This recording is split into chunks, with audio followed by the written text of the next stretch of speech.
Magandang araw mga kaibigan. Bigyan natin ng reaction, opinion itong post ng GMA News tungkol sa pag-celebrate ng araw, 84th araw ng Kagitingan ceremony sa Davao City, na kung saan ang nanguna sa pagsaulog ay ang minamahal nating Vice President Sara Duterte. Ito talaga, tunay ito, walang throwback, actual na pangyayari, kumpara doon sa nangyaring kabataan. Mayroong post ng GMA, ABS-CBN, News 5, nako, ang daming comments ng mga netizens na bakit daw live napopost nila.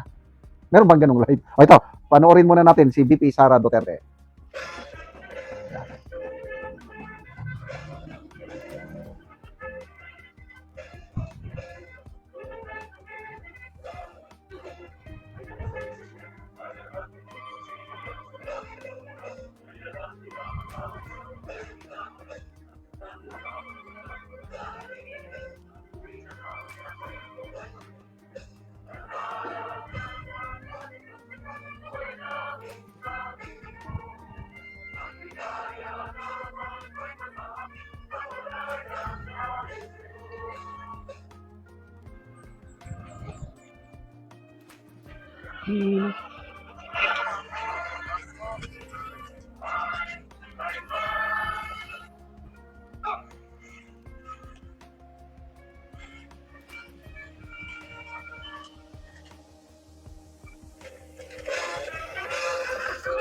Yan, 84th. 84th 84th kasi Fall of Bataan is April 9, 1942. So nung una, we celebrate Fall of Bataan. Then may mga nagtatanong, bakit we celebrate yung pagkatalo? Why not celebrate something else? Kaya inalis na yung Fall of Bataan, ginawang Day of Valor o Araw ng Kagitingan.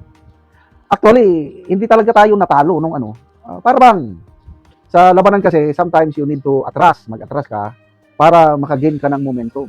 So ito po ang nangyari, history to dagdag kaalaman na lang. Yung timetable ng Japanese Imperial Forces nung nilusob na nila dito sa Southeast Asia, ang timetable nila sa Pilipinas 3 weeks lang. Kasi sa Singapore, Malaysia, iba't ibang kalapit bansa, sandali nilang nakuha, nag-surrender kaagad ang mga defenders sa iba't ibang bansa. Ang Pilipinas, timetable ng Japanese Imperial Forces is only 3 weeks.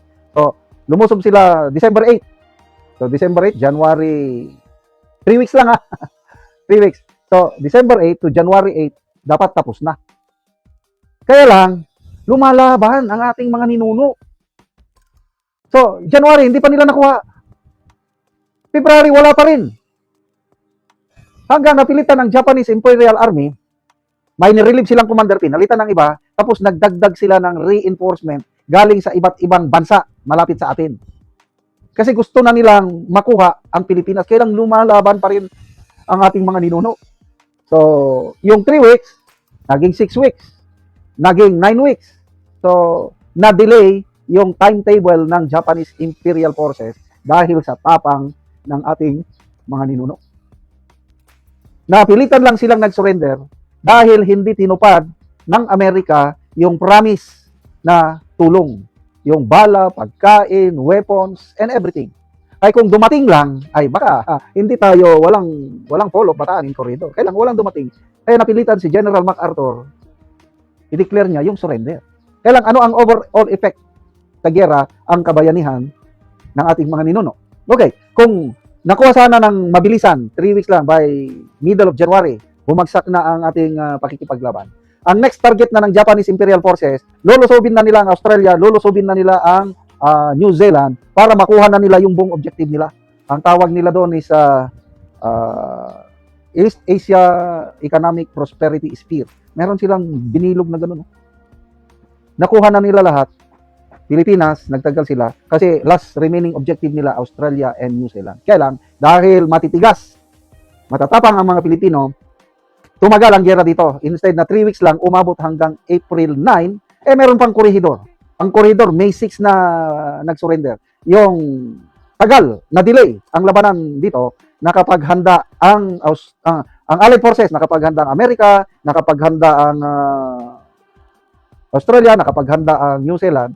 Kaya nung finally nag-surrender na ang ating Philippine-American Forces, hindi na nila kayang lusubin ang Japan, hindi na nila kayang lusubin ang Australia at dahil nakapaghanda na. So, nabasa ko ito sa mga history book sa US pa ito Ganun pala. Ina-acknowledge ng mga historians kung hindi dahil sa katapangan ng mga Filipino-American defenders sa Bataan and Corridor, kuha sana lahat itong buong East Asia Economic Prosperity Sphere. Kaya, dapat lang natin i-celebrate ang kagitingan ng ating mga ninuno. Okay? So, BP Sara, real talaga siya doon. Sa Bataan, I don't know. Mayroong live video ko posted by ABS-CBN, News 5, GMA. Ang daming kumukwestiyon. Throwback video daw yun. Bakit ang live napupost nila? I don't know kung anong ginagawa ng PCO. Niloloko ba nila tayo? I don't know. Bahala na kayong humusga.